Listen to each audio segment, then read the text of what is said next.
This is John and Crystal. We're with Dudley Doesn't Get to Go. Where's Dudley? Dudley, there he is. He'll come up and join us. Come on, boy.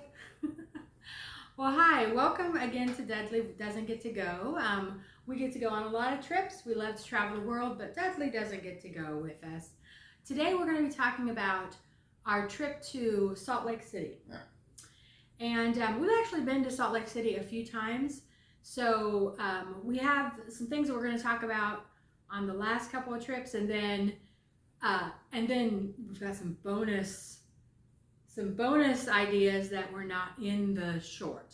So we'll talk about those from our very first trip. On this trip, Salt Lake City, I think, is the most beautiful city in the world. It's absolutely gorgeous. I feel like no matter where you are in Salt Lake City, you have a mountain view.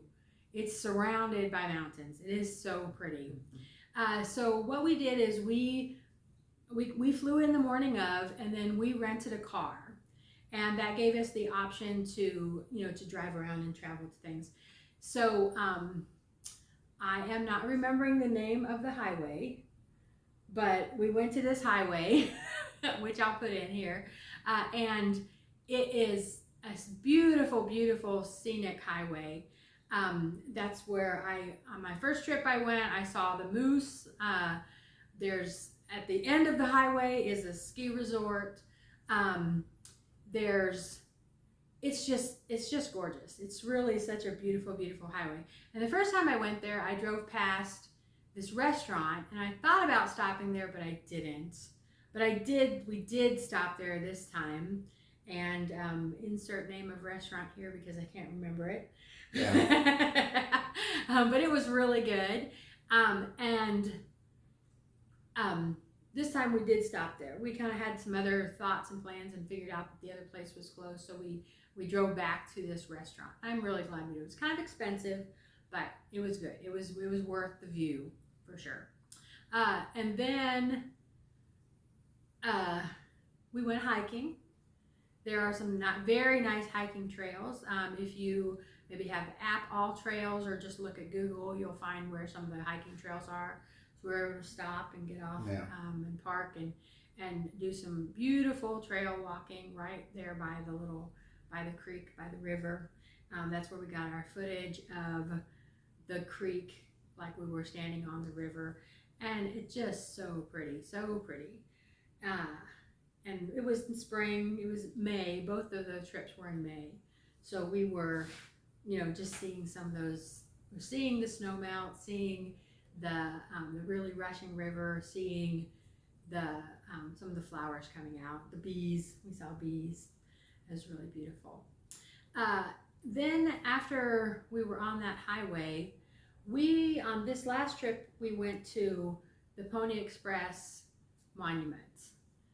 It wasn't not the Pony Express Monument. There's a couple of different things. The Pony Express National Historic Trail, which is part of another park, but you can go to this park for free. That was very confusing. We had a hard time figuring out where it is. So I'll insert a map here to kind of show you, where that actually is. But like I said, it's free. It was a beautiful sculpture and just really interesting. We learned a lot about the Pony Express. We also on the time when I went by myself, I went to Wheeler Farm, and it is just a beautiful little farm kind of in town where you've got animals and a barn, and you've got an old farmhouse, and there was a little trail ride and a little tractor ride. It was just beautiful. It was a very idyllic, beautiful place to go, and I don't think there was any charge for that either. So that was wonderful. The next place that I believe we went was Bridal Veil Falls, and that is a really magnificent waterfall. I think when we went there, I think it was technically closed because there had been some flooding and washed out the bridge. And so it was, but people were still there, and we went there. And some people were climbing up the side of the waterfall. Yeah. And so you gave it a try. How was that? It was hard, and I didn't want to get my shoes wet. So. Oh, well, and I didn't want us to go to the emergency room that day. So he got up about 20 feet, and I was like, he came back down, and I was just very thankful that he turned around and came back down, because it looked very perilous.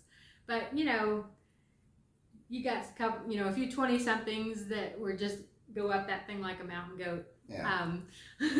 It looked a lot easier than it was. There were some families with children, and some of the children were able to just scurry right up it, and some of the children were not. So it was, definitely you kind of have to have the right skill level to go to climb that. That was about it. After that, and I think I kind of did this on both trips. You can kind of go around. I'm going to put in a map here.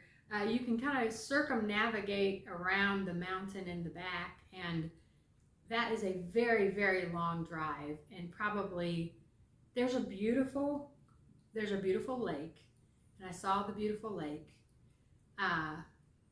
but it is a very long drive. And do you think it was worth it to drive around the outskirts like that? You thought it was worth it? So hey, it's something to do. When you're there on a day and you got a car, it's something to do.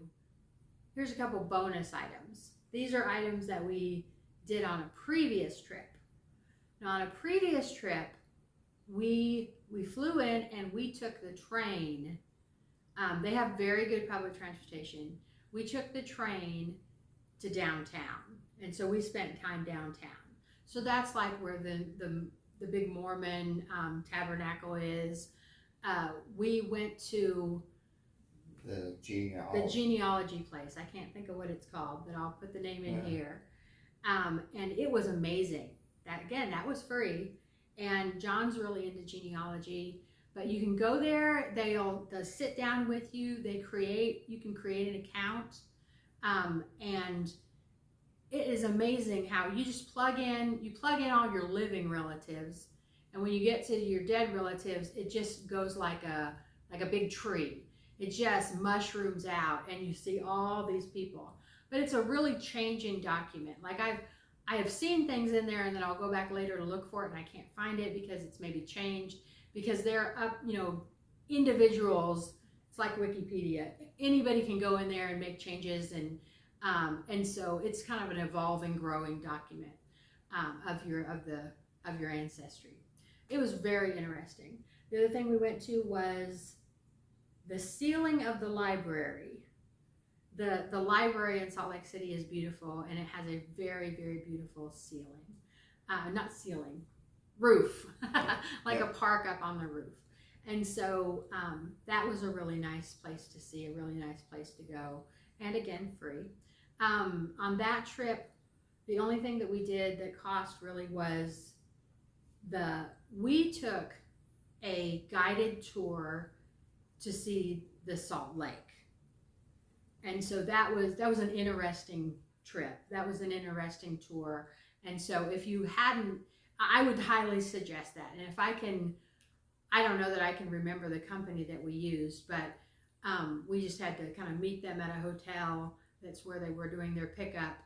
And then they, put you in a little bus and take you out to the lake.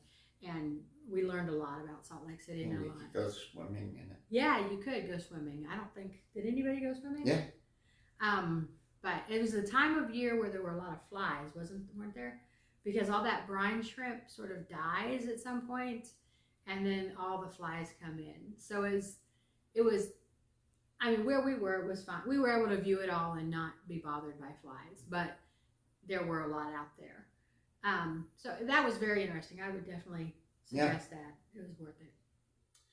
All right. Well, I hope you enjoyed this kind of rundown of Salt Lake City and some of the things to do there, some of the things that we did, things that you could really pretty much do all in one day, at least that first part. And hope you enjoyed. If you have any questions, if there was something we missed in Salt Lake City that you think, oh, you didn't talk about this, you got to talk about this, please add it in the comments below so that everybody else will know some things that we need to do in Salt Lake City. Have a great day. Bye.